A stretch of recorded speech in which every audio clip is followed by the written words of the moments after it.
Good morning and Hey, welcome once again to Coffee and Conversations. I'm Pastor Dustin, this is Pastor Jamie. Good to see you all. Yeah, well, Week 4 or 5 into this thing. week four or five, we're not really sure. Yeah. Could be 7 or 8. I don't even know what day of the week it is anymore.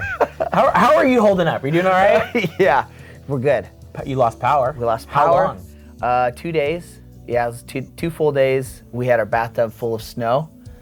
Did you really? Yeah, oh yeah, because it had just snowed, so we couldn't flush our toilet, so we filled up our bathtub with snow, and then it wouldn't melt because it was insulating itself, so it was just frozen. So we had to take pots and melt it on our wood stove.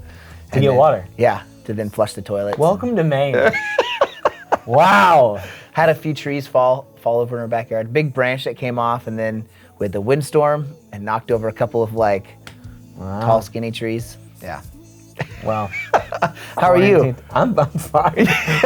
I'm good. We lost power while we slept. Came back on in the morning. We're good. Nice. It's just, I would say we were doing this, and then we got to the peak, and now we're like, all right, this needs to end. Yeah. You know, we're definitely on the okay. Let's talk about how to end this quarantine. So. We're starting to hit those zones of this could be everyday life for the rest of our lives. Oh God, no. Hope not. Hope you all are doing well. We Yes. probably spend the next 20 minutes complaining about how life is, but I hope you all are doing well and Listen, that you're making the most of it. I will say this though, being quarantined here in Maine is so much better than it would have been in California. Oh gosh, yes. The 6 of us in our little tiny condo, that was that we would have been dying at this point. It would have been rough. Land, you got a Yeah. house. Yes. Yeah, totally. Letting kids run around outside. It's Yeah. really good. Yeah. Well, Yeah. Well, so today what we want to talk about a little bit is sort of kingdom principles and how they translate into everyday living when church ends, when there's the structure that we may have been relying upon for our spiritual formation, for our growth, for our development. Yeah. All of that's gone. So Right. we were kind of joking a little bit of you're on the prayer team and then now there's no official prayer team on Sunday mornings. Do you still have a prayer life? Right. Was that your prayer quota for the week? Right. Or you're on worship team, or you're doing all these different things. You're leading worship in a life group, and then you're helping on Sunday mornings, and you're prepping in the week, and so you're sort of in that routine, and then all that's gone, and do you still worship? Are you still engaged in a personal lifestyle of worship? Yeah. You know? Or even just attending a service. Yes. There are many moments in our service where we're like, hey, just take a moment, pray for the person next to you in worship, maybe get your Bible out, spend time with the Lord. And I think what's hard about that is that that definitely made a big sense of spiritual fulfillment, where we felt like our tank was full. Yeah. And we felt like we were able to run off the momentum of those moments, in life group as well, like as a church, we create these moments for people to really have a structured prayer, worship, and Bible life. Yeah. And then you take all those crutches away. Yeah. And is there prayer life? Is there Bible Yeah. time? Is there worship? I think that, it's kind of a, for some people it could be a reality check. Uh-oh. Well, I think it's interesting too, even in the context of character or Christlike or kingdom come, some of these phrases and words that we go after, and we sort of get used to the sort of normal routine of what. It's not that it doesn't look like church on a Sunday morning. It's just that it's a lot bigger and broader than that. But oftentimes we sort of settle our engagement of them to these just singular key sort of moments in our week. Right. Well, I think the scary part is I felt totally fine letting church lead my spiritual life and connection to the Lord. Yeah. And then you take those crutches away and you're like, okay, what do I have left? What do I have left? Yeah. If you pull me out of routine, will I thrive? I would have these conversations. One of the things I do is I travel a lot and minister at schools and ministries, and have a lot of kids that would be connected to me from those moments. And we'd have a lot of young adults going off to schools and ministries and stuff. And one of the things that I always say to them is have an exit plan. Yeah. Because one of the things that people will happen is you go to a school of ministry, your whole walk with Jesus is you have a schedule of what it looks like, and you learn to be a revivalist in a bubble where it's easy to be a revivalist. There's nothing else pulling your attention or anything. If you get pulled out of that, you're going to go, oh no, how do I do this in real life in real time? Yeah, I think that's the question right now. I mean, we saw it actually a lot, like even like when I was in school and ministry, it's such an intense and like concentrated environment, not just with routine, but just like your whole world is like wrapped up in that, where the momentum, you get this feeling of like, man, I'm on fire. And the question, and we got asked it all the time, like we had, I mean, the people that were overseeing our school, our first and second year, the continual question is like, are you just engaged in an atmosphere, like an atmospheric anointing, or are you letting it translate into your own personal development? Right. Like, what are you stewarding in your own life? Right. And you'd watch students, like after first year, second year, whatever, third year even, as they sort of go off into their own world, a lot of them just sort of like drift away because they hadn't established any sort of personal walk, any sort of personal discipline in that. Where if you're smart, you take the momentum of what that environment is giving you and you begin to establish, it's an easier time to establish personal discipline because of the momentum. But the trick is that you have to recognize that like, this is not the fruit of personal discipline, this is the fruit of an atmosphere that I'm in. Right. And so the question is are you riding the wave of momentum? Yeah. Are you a product of your environment, or are you taking ownership over the very things that you are gaining in an atmosphere and then applying it to your life? And I think that's the big question, is ownership. Yeah. Am I riding the backdraft of everybody else around me? Yeah. Or am I taking ownership of my own walk? And I was, as we were talking about this very subject, I was thinking about Matthew chapter 7, where Jesus is giving the whole Sermon on the Mount, right? He's laying all the foundations of the kingdom. And at the end of the whole thing, he gives the whole build on the rock, right? Yeah. He's talking about if you build your house on the sand and the storm comes and takes it out, or you can be the person that builds your house on the rock, And I think a lot of people have misunderstood what the rock was.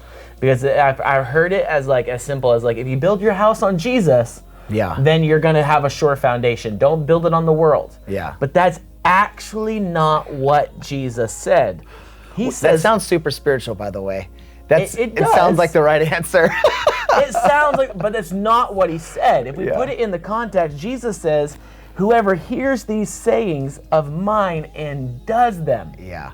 That means Christians can actually build their whole life on church, but could actually have a house built on sand. Yeah. Right? And the storms come and boom, take it away. Yeah. But what Jesus said was, the person who builds a house on the rock is the guy who hears what I'm saying and does them. Yeah. That's awesome. That's different. Yeah. That's very different than just go to church, be a Christian, do all this stuff, and you're building your house on the rock. Yeah. Well, I mean, the significant shift there is that like the promise is that your life is going to be on a foundation if you're doing these things consistently. Like it's not a hype. It's not like an idea. It's not just a feel good moment. You know what I mean? There's like his call there that's like, please pay attention to what your actions are actually doing. Like, what are you choosing to do right now? Like, consistently. Right. Which is like, then it makes sense where like all of his different like statements, illustrations, parables, all those different things, they begin to translate into everyday living. Right. Everyday living. You get up in the morning, what are you doing? What are you thinking about? How are you approaching life? How are you approaching parenting and like marriage or relationships or social media? All these different things. Social media. You know what I'm saying? Like all of a sudden now, it's like the stuff in your life, these trials, circumstances right now, the quarantine and the stay-at-home orders, that stuff is like causing such a shaking. And it's like, what are you actually doing in your life? That is what's going to create stability. Right. That's where the anchor point is going to be. Yeah, and I think that's one of the things I've been echoing to people, saying like, pay attention to the areas of deficit you're feeling right now in your life. And ask the question, are we all victims of a quarantine? Or are we powerful people that are taking ownership over our personal walk with Jesus? Yeah. Right? Yeah. Are we in survival mode?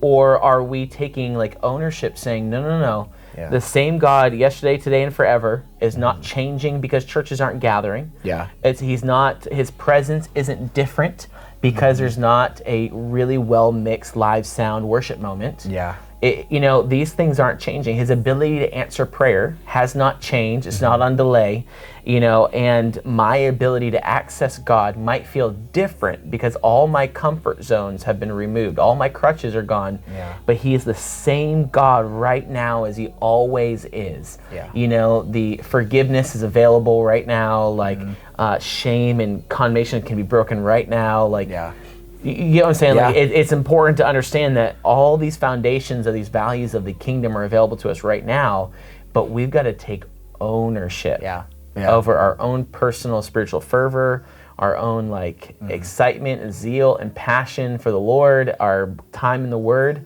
It's us and him now. It's interesting too because this sort of reminds me of conversations I've had with people that have kind of gone through deconstructionism and sort of that sort of phase. And what's interesting is the consistency of disillusionment that comes from these promises that they think that they heard, where it's you go to church, you're getting God. You know what I mean? You have an incredible worship moment. That is God's presence. And then they sort of get removed from that environment because either they went to college or they were just life changes. They stopped going to church regularly, or they got hurt by leadership, and so they were taking a break, or whatever it happens to be, and all of a sudden they begin to call into question all these different things. You know what I mean? That they sort of attached their spiritual walk with God to, and it's similar to what's happening, sort of forced now over everyone. Right. And I think the big question then is how do we adjust?